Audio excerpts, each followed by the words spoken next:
हनुमान जी कैसे पड़े शनि पर भारी, ये कथा जानिए। शनि के नाम से ही हर व्यक्ति डरने लगता है। शनि की दशा एक बार शुरू हो जाए तो 7.5 साल बाद ही पीछा छोड़ती है। लेकिन हनुमान भक्तों को शनि से डरने की तनिक भी जरूरत नहीं। शनि ने हनुमान को भी डराना चाहा, लेकिन मुंह की खानी पड़ी। आइए जाने कैसे। महान पराक्रमी हनुमान अमर हैं। पवन पुत्र हनुमान रघुकुल के कुमारों के कहने से प्रतिदिन अपनी आत्मकथा का कोई भाग सुनाया करते थे।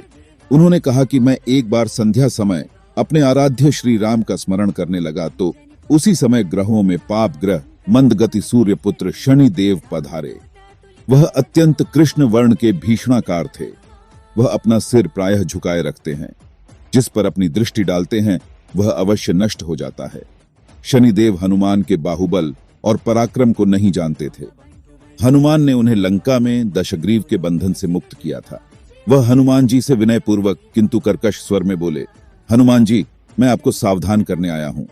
त्रेता की बात दूसरी थी, अब कलयुग प्रारंभ हो गया है। भगवान वासुदेव ने जिस क्षण अपनी अवतार लीला का समापन किया, उसी क्षण से पृथ्वी पर कलि का प्रभुत्व हो गया। यह कलयुग है। इस युग में आपका शरीर दुर्बल और मेरा बहुत बलिष्ठ हो गया है। अब आप पर मेरी 7.5 की दशा प्रभावी हो गई है। मैं आपके शरीर पर आ रहा हूं।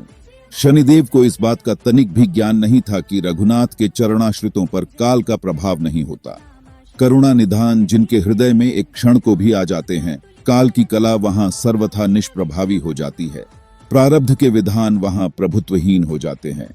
सर्व समर्थ पर ब्रह्म के सेवकों का नियंत्रण, संचालन, पोषण प्रभु ही करते हैं। उनके सेवकों की ओर दृष्टि उठाने का साहस कोई सुर असुर करे तो स्वयं अनिष्ट भाजन होता है। शनिदेव के अग्रज यमराज भी प्रभु के भक्त की ओर देखने का साहस नहीं कर पाते। हनुमान जी ने शनिदेव को समझाने का प्रयत्न किया, आप कहीं अन्यत्र जाएं। ग्रहों का प्रभाव पृथ्वी के मरणशील प्राणियों पर ही पड़ता है। मुझे अपने आराध्य का स्मरण करने दें। मेरे शरीर में श्री रघुनाथ जी के अतिरिक्त दूसरे किसी को स्थान नहीं मिल सकता। लेकिन शनिदेव को इससे संतोष नहीं मिला। वह बोले, मैं सृष्टिकर्ता के विधान से विवश हूं। आप पृथ्वी पर रहते हैं, अतः आप मेरे प्रभुत्व क्षेत्र से बाहर नहीं हैं। पूरे 22.5 वर्ष व्यतीत होने पर 7.5 वर्ष के अंतर से 2.5 वर्ष के लिए मेरा प्रभाव प्राणी पर पड़ता है, किंतु यह गौण प्रभाव है। आप पर मेरी 7.5 आज इसी समय से प्रभावी हो रही हो। मैं आपके शरीर पर आ रहा हूं, इसे आप टाल नहीं सकते। फिर हनुमान जी कहते हैं, जब आपको आना ही है तो आइए। अच्छा होता कि आप मुझ वृद्ध को छोड़ ही देते। फिर शनिदेव कहते हैं, कलयुग में पृथ्वी पर देवता या उपदेवता किसी को नहीं रहना चाहिए। सबको अपना आवास सूक्ष्म लोकों में रखना चाहिए। जो पृथ्वी पर रहेगा वह कलयुग के प्रभाव में रहेगा और उसे मेरी पीड़ा भोगनी पड़ेगी। और ग्रहों में मुझे अपने अग्रज यम का कार्य मिला है। मैं मुख्य मारक ग्रह हूं और मृत्यु के सबसे निकट वृद्ध होते हैं, अतः मैं वृद्धों को कैसे छोड़ सकता हूं। हनुमान जी पूछते हैं, आप मेरे शरीर पर कहां बैठने आ रहे हैं। शनिदेव गर्व से कहते हैं, प्राणी के सिर पर। मैं 2.5 वर्ष प्राणी के सिर पर रहकर उसकी बुद्धि विचलित बनाए रखता हूं। मध्य के 2.5 वर्ष उसके उदर में स्थित रहकर उसके शरीर को अस्वस्थ बनाता हूं। वह अंतिम 2.5 वर्ष पैरों में रहकर उसे भटकाता हूं। फिर शनिदेव हनुमान जी के मस्तक पर आ बैठे तो हनुमान जी के सिर पर खाज हुई। इसे मिटाने के लिए हनुमान जी ने बड़ा पर्वत उठाकर सिर पर रख लिया। शनिदेव चिल्लाते हैं, यह क्या कर रहे हैं आप। फिर हनुमान जी कहते हैं, जैसे आप सृष्टिकर्ता के विधान से विवश हैं, वैसे मैं भी अपने स्वभाव से विवश हूं। मेरे मस्तक पर खाज मिटाने की यही उपचार पद्धति है, और आप अपना कार्य करें और मैं अपना कार्य। ऐसा कहते ही हनुमान जी ने दूसरा पर्वत उठाकर सिर पर रख लिया। इस पर शनिदेव कहते हैं, आप इन्हें उतारिए, मैं संधि करने को तैयार हूं।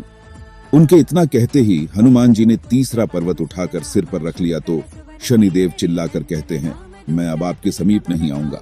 फिर भी हनुमान जी नहीं माने और चौथा पर्वत उठाकर सिर पर रख लिया। शनिदेव फिर चिल्लाते हैं, पवन कुमार त्राहि माम रामदूत आंजनेयाय नमः। मैं उसको भी पीड़ित नहीं करूंगा जो आपका स्मरण करेगा। मुझे उतर जाने का अवसर दें। हनुमान जी कहते हैं, बहुत शीघ्रता की।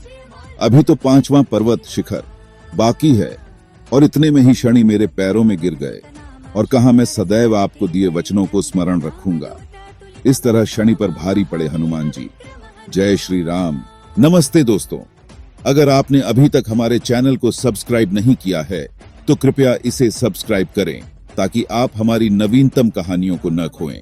अगर आपको हमारी कहानी पसंद आई हो तो कृपया इसे लाइक करें और हमें अपनी राय और सुझाव दें। हमें आपकी प्रतिक्रिया का इंतजार रहेगा।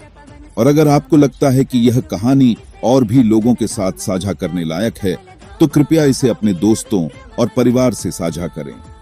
आपका सहयोग हमारे लिए महत्वपूर्ण है और हमें आपके साथ और अच्छी कहानियां लाने का साहस मिलता है।